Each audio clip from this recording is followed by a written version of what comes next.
every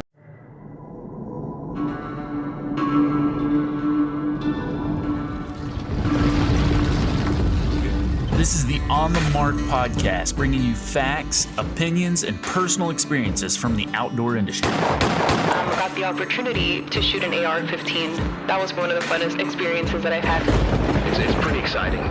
It's a big rush. Presented by Sightmark, an industry leader in optics, bore sights, night vision, and more.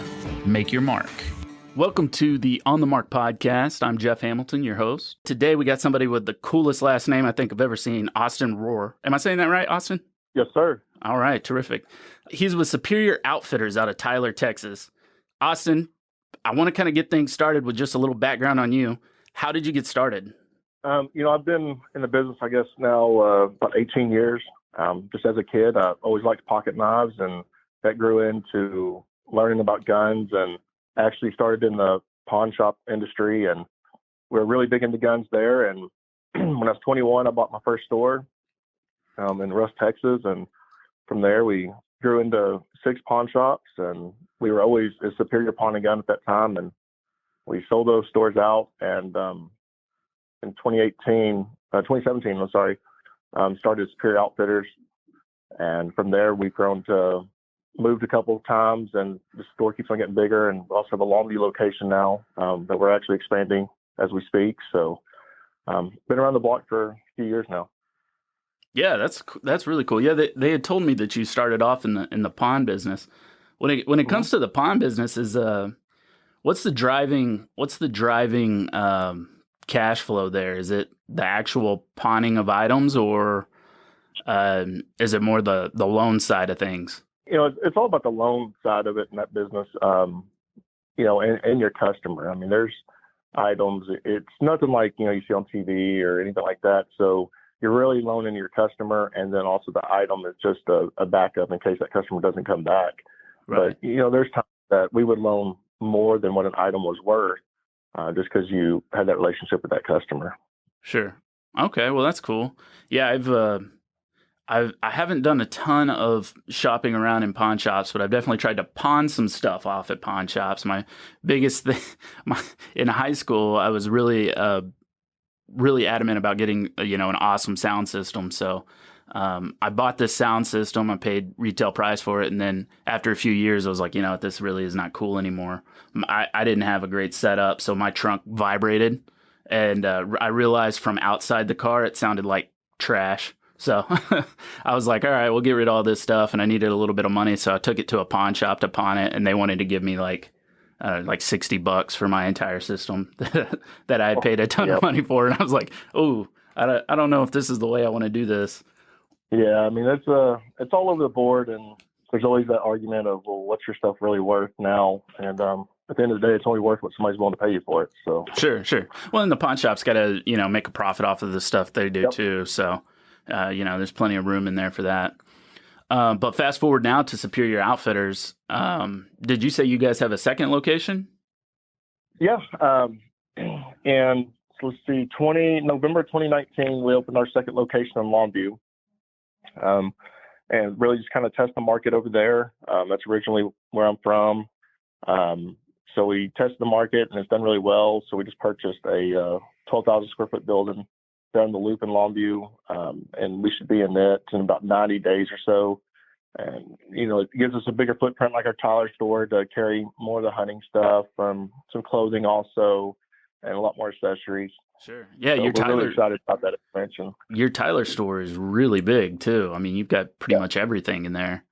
Is this one as big as your Tyler store? The showroom will actually be just a little bit bigger. Oh, really? The way it lays out. So, yeah, we're really looking forward to it. Oh, okay, cool. Gotcha.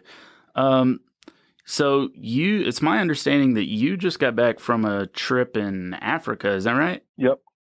That's probably my favorite place in the world to hunt. So I got back. You've been multiple times? Yes. What's it like over in Africa? Is it like what everybody envisions in their mind, where you're driving around in a Jeep with a cart on top and watching cheetahs get pulled in by crocodiles? Or Yeah. So, if you do the game drive, you'll see more of that. You see a lot of Land Cruisers with the headache racks and stuff, and you're in the back. But Yeah, I mean, you spot, and then from that point, you make a plan to go stalk on the animal. Like I tell everybody, whatever all the good things you heard about Africa, just multiply that times three, because that's how good it is. Just waking up in the morning there, like the air is so much fresher. It's just everything like just has a special like African feel to it. Yeah. So I can't say enough good things about it. While we're there, we're able to get back to schools. Like Superior teamed up with another company, Timber Creek Outfitters, or Timber Creek Outdoors over there, and we actually bought shoes for about 70 kids in the school. Oh, wow. A lot of them needed shoes, sweaters, and we were able to provide meat for that school for a whole year. Wow, so that's awesome. While we're hunting there, we're able to get back to the community also. So it's very rewarding. I'm actually trying to get back there in July this year. COVID kind of kept several hunting trips, but my whole goal is to finish up the Big 7 within the next 18 months, and then just continue to knock off the species list there in Africa. So, so you said that you were able to provide food there for some of the children. Is every animal you shoot over there, does that get donated over to them? How does that work? So a big part of their industry over there is selling that meat. So their meat there is $1 a pound, and which is cheaper for them buying, beef or chicken or anything like that. So they literally take that meat, the outfitter, and they sell it to be able to make a living. And, he employs 60, 70 people there. And then they also take a certain percentage of it and donate it to the local communities that his employees are at, and to help them, because most of the time their diet just consists of nothing but carbs. It's, they buy 50-pound sacks of grits, right, and they make grits every day, or white bread. And so they don't get much protein. And that's where the hunters really help out on that point. So they were really suffering during COVID, and there was no hunters coming over there. Right. So what you're telling me is hunting big game in Africa actually has some benefits to it, and is not as is not as bad as what some of the online warriors try to make you think it is. Yeah. So it's one of those things. You have your people that are totally against it, and everybody has their own beliefs, but until you go there and you get to experience it firsthand, it totally, I think it'll change anybody's opinion, because all of a sudden you take the hunters out of there. Well, they're the only ones that are driving that money in there. Right. People taking photos are paying a tenth of what the hunters are putting in money in there, which allows that money to flow through the schools, allows that money to feed people, allows the doctors and all that. Sure. It's not just the photo safaris. The photo safaris are great.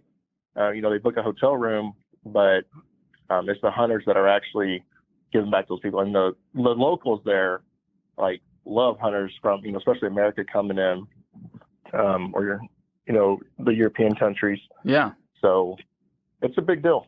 Yeah. Well, that's cool. Yeah. And I think most of the people, some will be excluded from this, but most of the people that are against it typically don't even consider where that meat goes to, where that money goes to. It's an investment into that community, into that local community. So it's not just going over there and, guns a-blazing, having fun, and just slaughtering tons of animals. It's actually providing resources for a community. And I don't think there's enough thought that goes into the back end of that stuff. I totally agree. And what they also understand is how much of that animal is used.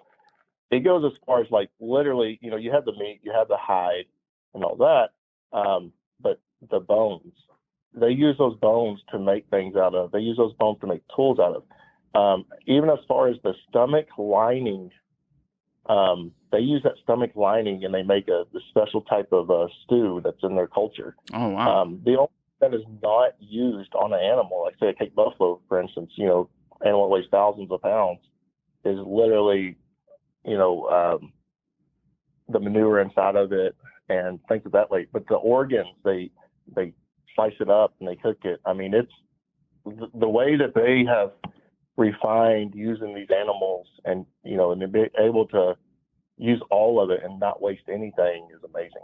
Yeah, yeah, that's really cool. So it sounds like because you were able to provide the food, it sounds like you guys had a successful hunt. Yes. What all did you get? Well, I took 34 animals while I was over there, which was the most they've ever had anybody do. A group of 10 of us took about 130 animals, and which was the most they've ever had a group ever do. And at the end, I mean, they were all in tears because literally us coming there saved their industry, saved their business. The money we were able to inject in there locally.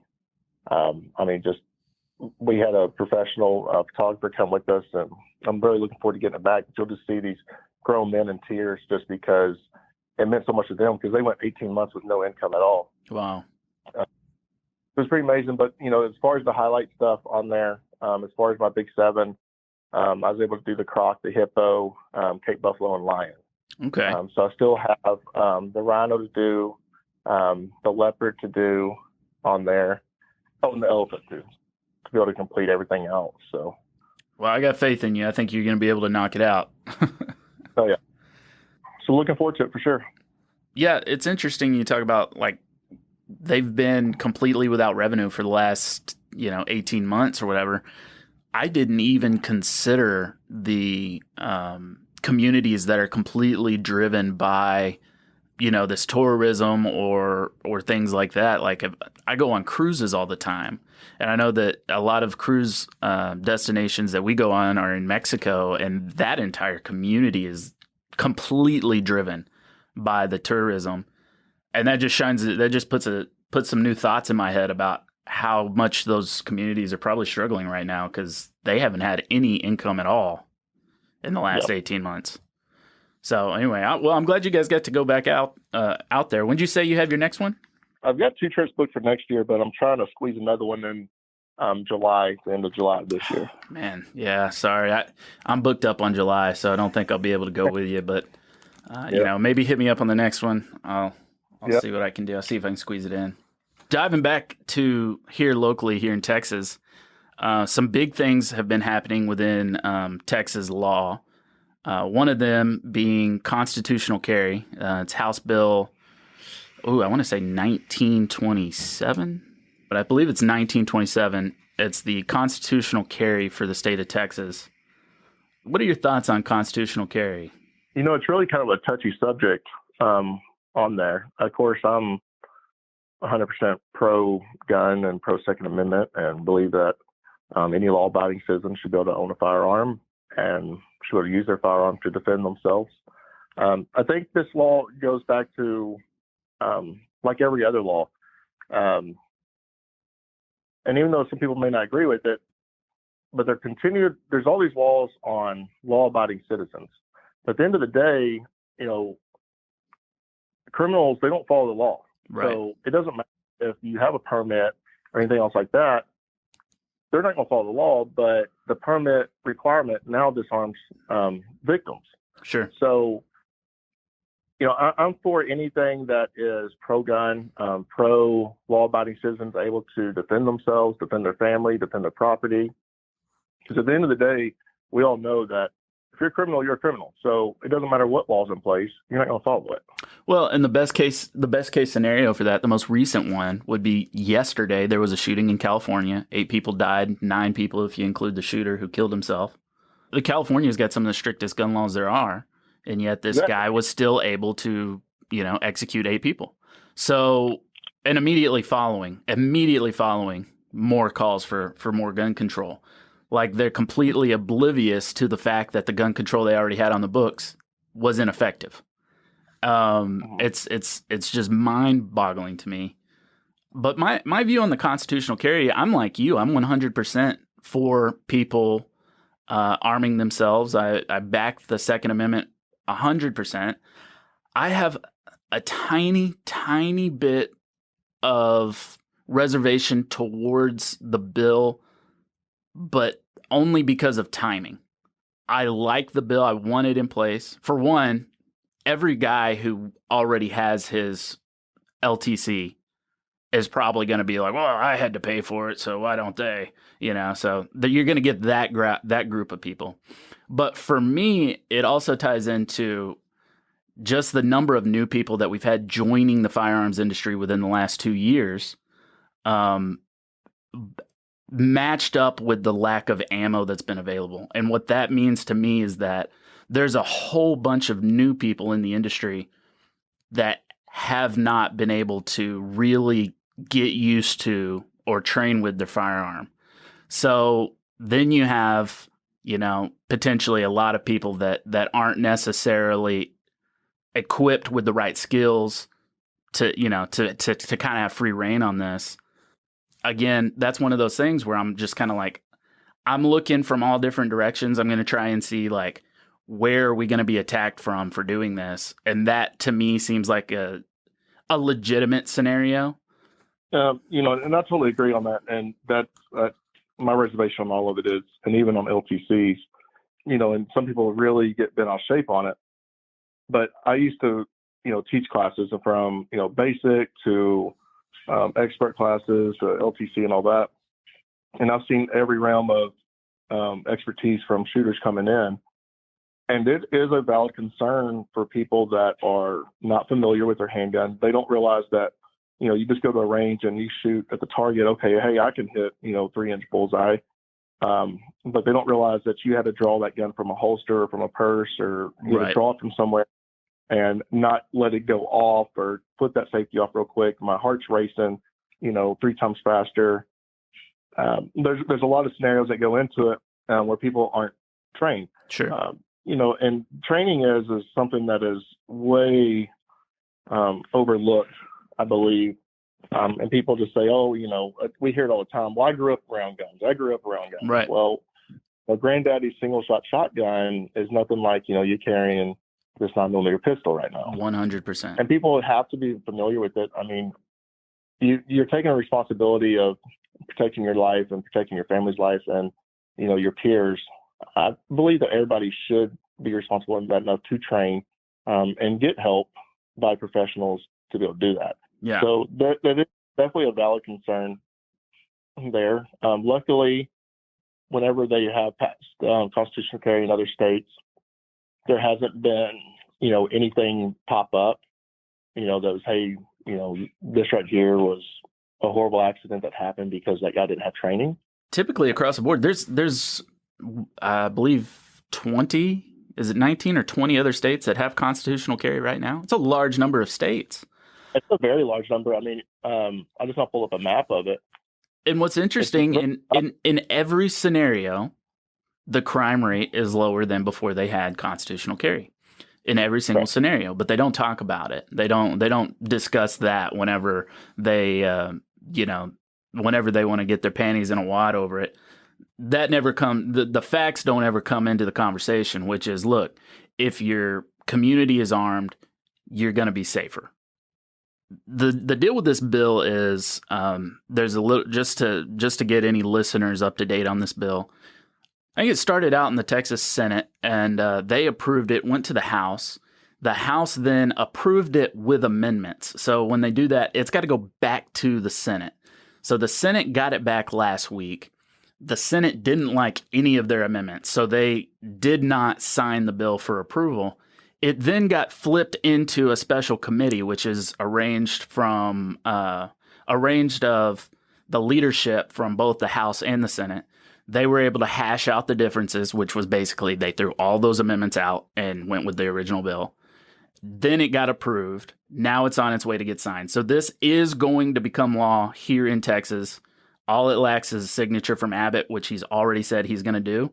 So this will go into effect. What I want everybody to understand is when he signs this, it is not in effect immediately. This won't actually go into effect till September 1st. So if you don't have your LTC and you're just waiting for this bill to be signed, just be aware that it's going to be September 1st before you can actually exercise that constitutional carry right. That brings us into the next thing, which is seemingly a big one to me. I'm hoping you can shed a little more light on it. If you can't, that's fine. ask ourselves questions back and forth and figure something out afterwards. But Texas is also working on this. Well, actually, it's passed. It also just needs to be signed. Texas Suppressor Freedom, which is House Bill 957. Basically, this is set parameters for suppressors that are made in Texas with Texas parts and sold in Texas by, a Texas manufacturer and only for the state of Texas. Those, if they fit into those requirements, then they are not subject to the federal law on suppressors. My questions are, just because Texas has this in place, it doesn't make the federal requirements go away. So the federal government would still be able to enforce their laws if they wanted to. Is that correct? To me, that's correct. I mean, I think it's the same type of situation right now where states have passed, marijuana, but federal says you can't. But then, I mean, heck, there's stores, opening up everywhere in some of those states doing it. Right. And of course, everybody just says, "Oh, you're pro-gun, so that's why you're for this." Well, here's the thing: is I travel all over the world, hunting and stuff like that. Last year, I was right before COVID, I was in Germany. Been to Africa last month. You can walk in to a store and buy a suppressor like you can a loaf of bread. Now, over there, it'll take you a year to buy a gun. Yeah. But it is literally uncouth to them that you will fire a gun without having the suppressor on there because you're damaging hearing and all the effects that it has on your hearing and the noise to your neighbors or people around you. Yeah.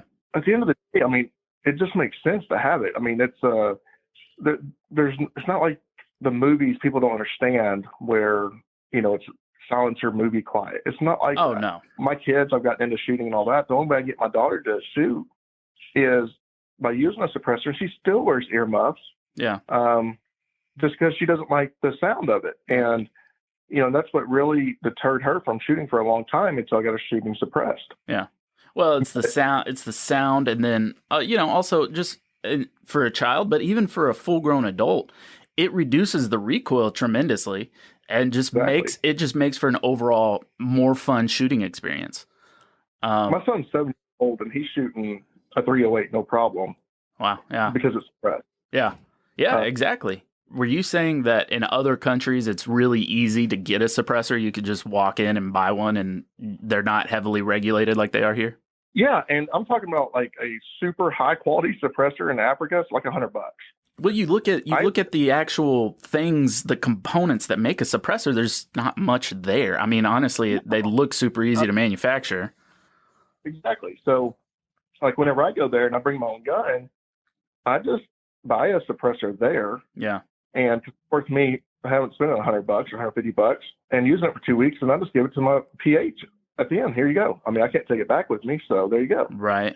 I think this Texas law for Texas suppressors is great news. I'm glad to see it, but again, I'm a little skeptical of it because I'm like, until the definition of a firearm changes, then we're not really going to have the freedoms that these bills say we have. And what I mean by that is Texas has on the laws right now, the definition of a firearm includes suppressors. A suppressor is a firearm, so it has to be regulated by, or it has to be sold from a FFL, a licensed manufacturer to sell that product.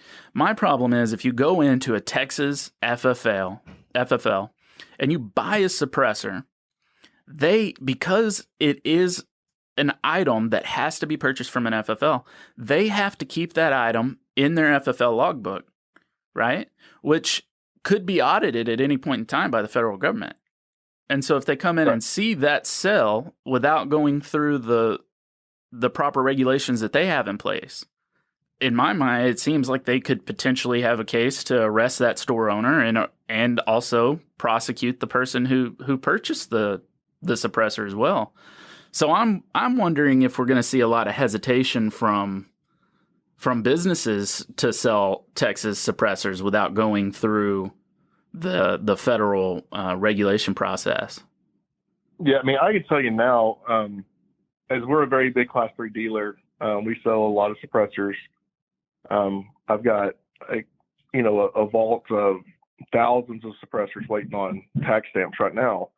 If all of a sudden that law passed and September 1st comes around and, manufacturer here in Texas says, here, I can sell you the suppressor with no paperwork, I'm not selling that suppressor in my store, because at that point it opens me up to breaking federal law, and Right. nobody from the state of Texas comes and audits me. But Right. the ATF comes and audits me.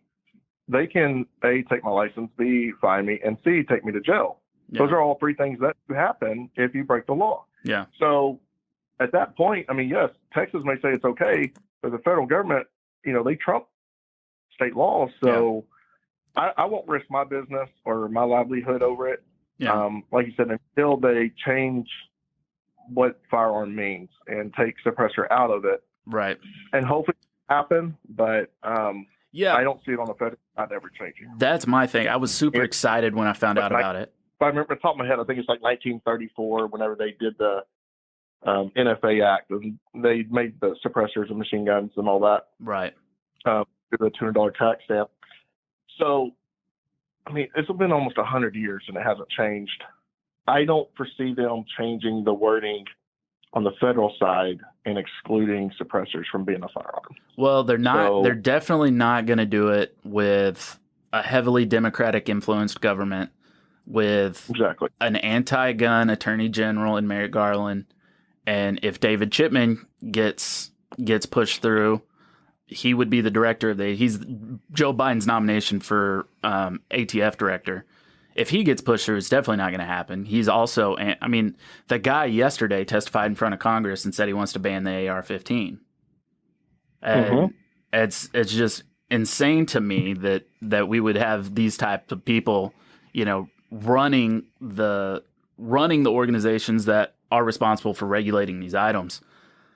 So yeah, that definition's probably not going to change anytime soon. What I am hopeful for, when I first saw this bill, I was like, oh my gosh, this is awesome. This is great. Everybody here at my office was like, oh yeah, let's start manufacturing suppressors. Let's do this. Let's do this. And, hey, I'm going to buy one of these tomorrow. And it's like, guys, you calm down just a little bit, because as I started looking into it more, I'm like, this does not eliminate the federal law, which means if you did it, local authorities aren't going to try and enforce anything.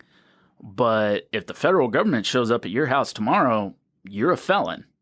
So that would ruin your entire life and anything you wanted to purchase from there, job opportunities. My question would be, let's say that Texas passes this law, which they're going to do. All it lacks is a signature from Abbott.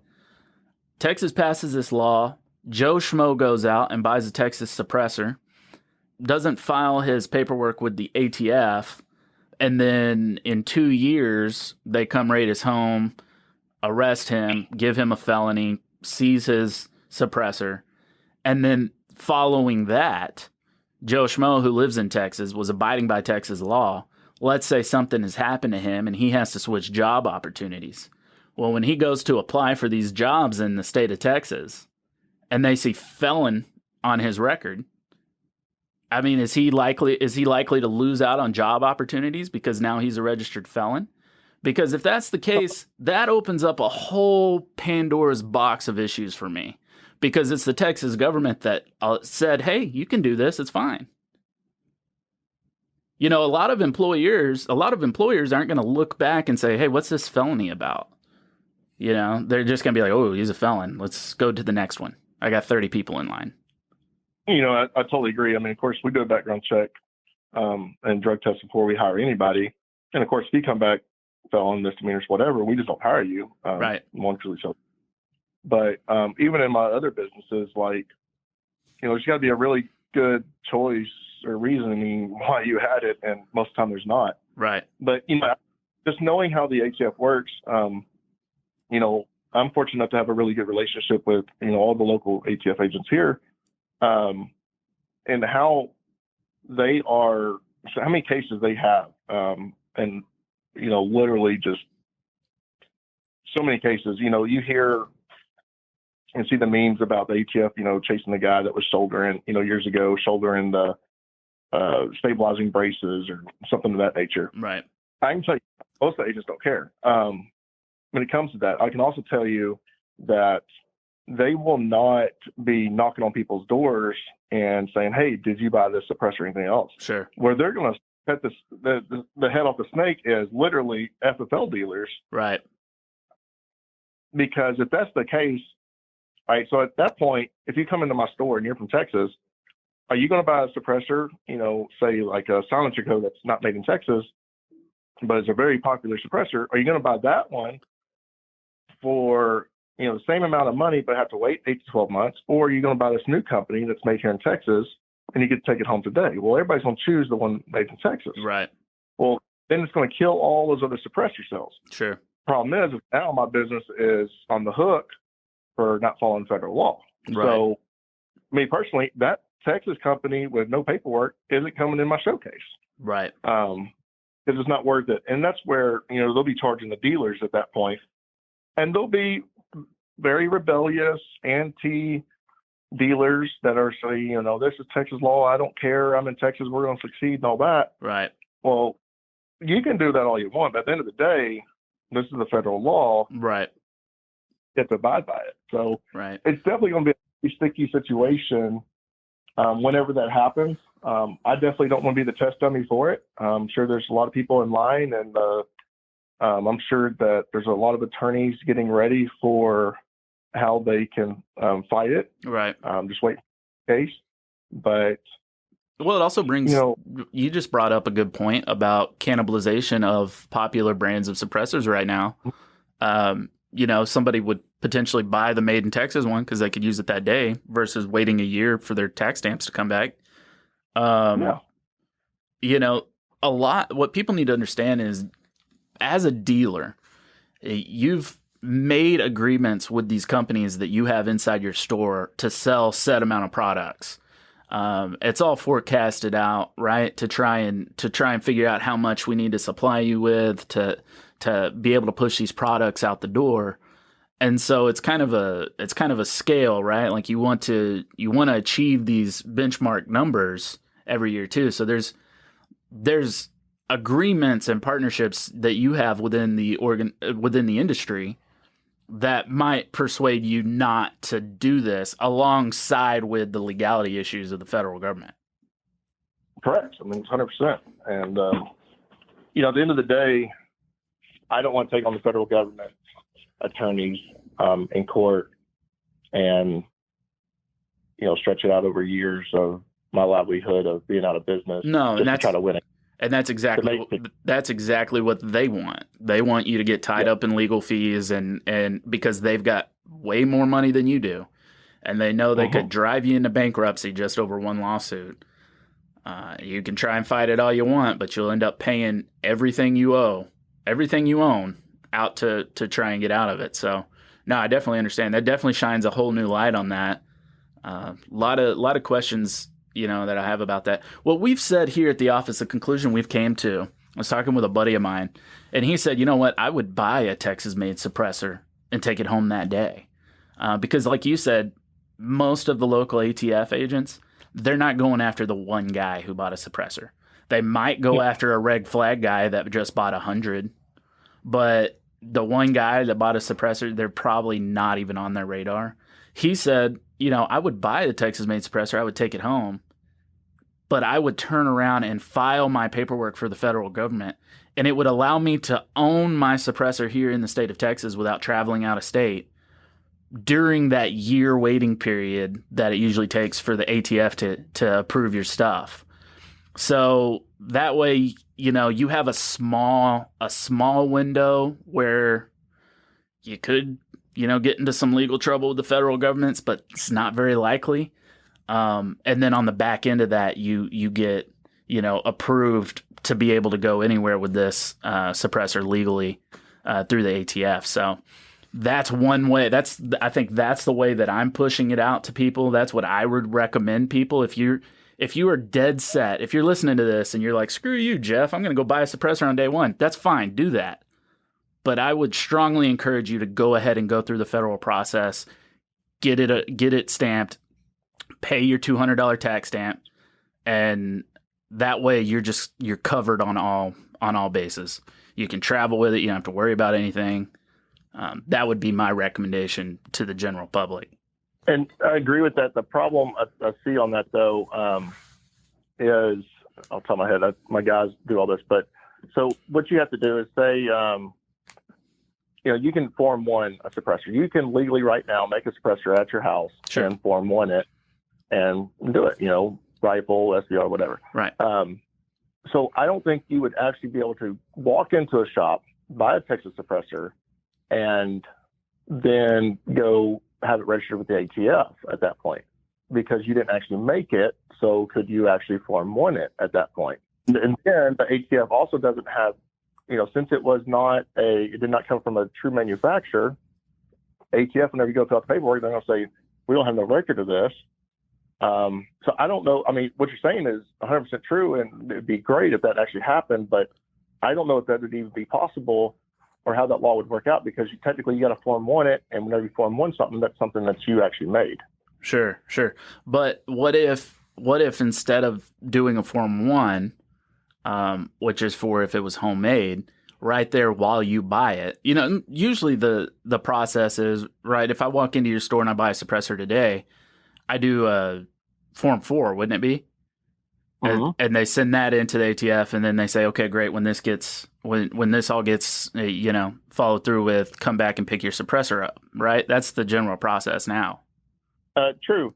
So what if you did the Form 4, and then they just said, because this is made in Texas, you can take it with you today. Just don't leave the state with it.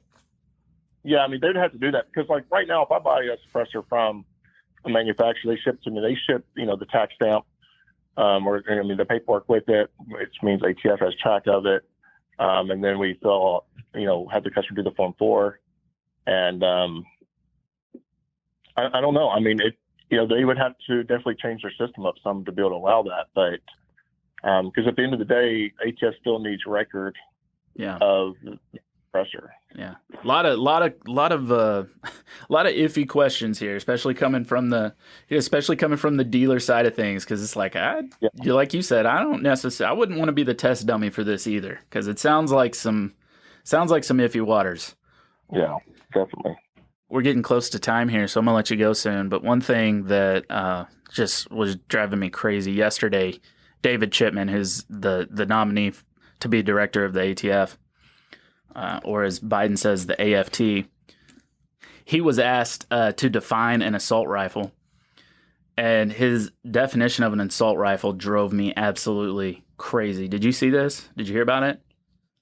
I didn't. The guys this morning were walking in. And, my Lord. I haven't had to look at it. Okay, so an assault rifle to David Chipman is any firearm that can accept a detachable magazine over 22 caliber.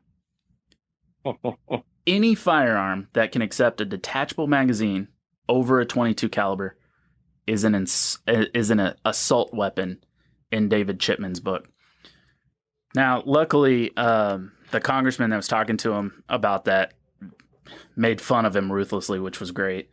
But also just informed him that assault weapon is not even a real term. That was something that was developed to try and sway public opinion and, increase funding for fighting against firearms, the Second Amendment and all that. But it blows my mind that David Chipman, a nomination for the ATF, is defining an assault weapon in this way.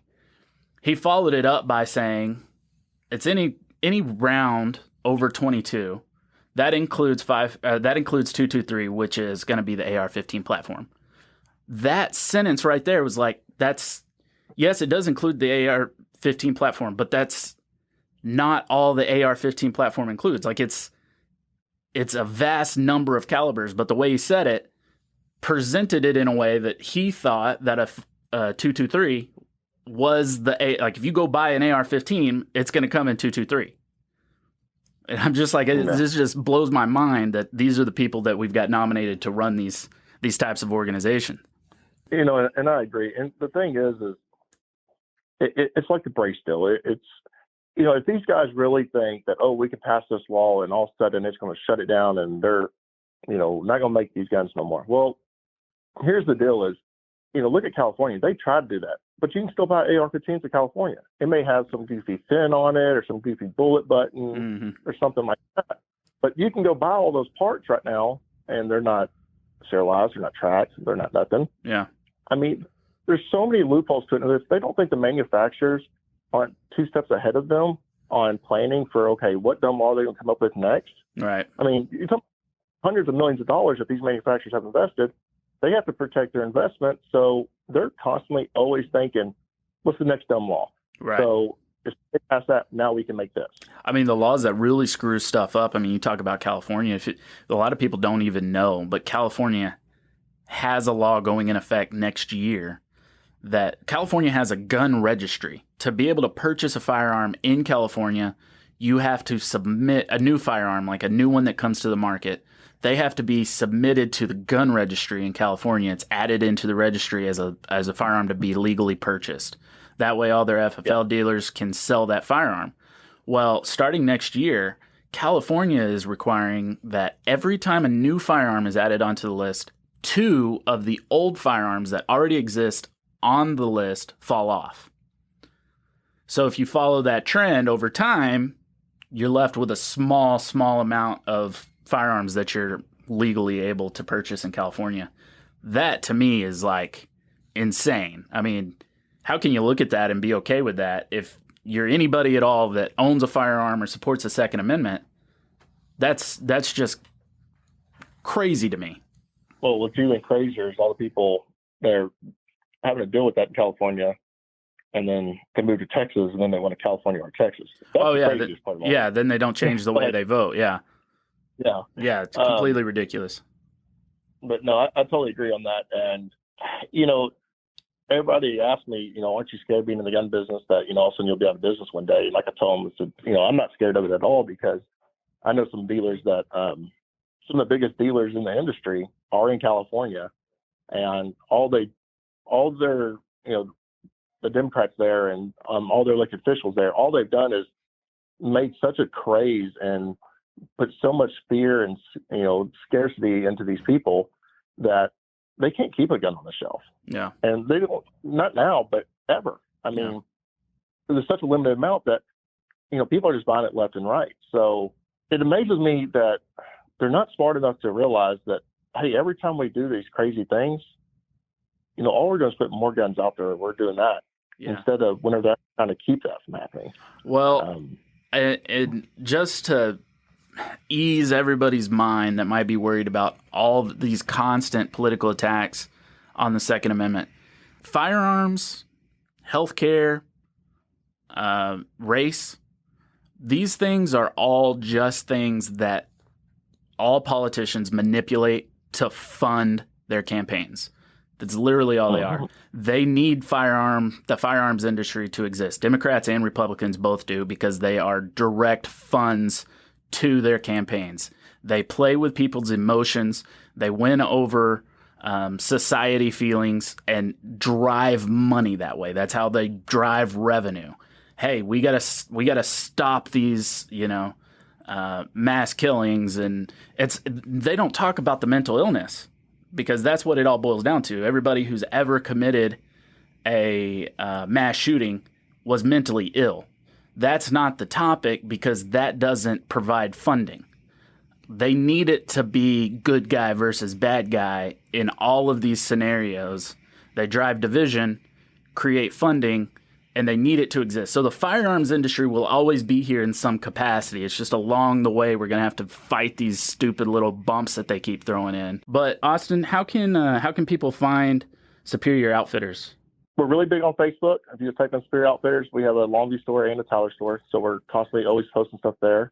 And then we have a website, superiorgunshop.com, and it's within, I'd say, the next week or so, you'll see a lot of changes there. We're kind of getting out of dinosaur age and really starting to hit up the e-commerce side of things. So superiorgunshop.com, or just come visit us in Tyler, Longview, Texas. Awesome. All right, cool. Thanks a lot, Austin. I appreciate it. All right, thank you. All right, bye.